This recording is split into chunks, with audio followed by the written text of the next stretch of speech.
সুনামগঞ্জে সেনাবাহিনী ও বিজিবির যৌথ অভিযানে একটি কাভার্ড ব্যান্ড ও বিপুল পরিমাণ ভারতীয় কসমেটিক্স সহ প্রায় ১,৬২,০০,০০,০০০ টাকা মূল্যের চোরাই পণ্য জব্দ করা হয়েছে। শুক্রবার ভোরে জগন্নাথপুর উপজেলার হায়দারপুর বাজার থেকে মালিকবিহীন অবস্থায় এসব চোরাই পণ্য জব্দ করা হয়। দুপুরে এক সংবাদ বিজ্ঞপ্তির মাধ্যমে বিষয়টি নিশ্চিত করেছেন সুনামগঞ্জ ব্যাটালিয়ন ২৮ বিজিবির অধিনায়ক lieutenant colonel AKM Zakaria Kadir.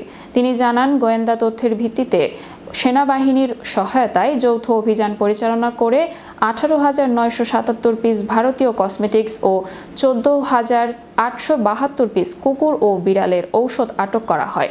আটককৃত এসব চোরাই পণ্যের আনুমানিক সিজার মূল্য প্রায় ১,৬২,০০,০০০ টাকা।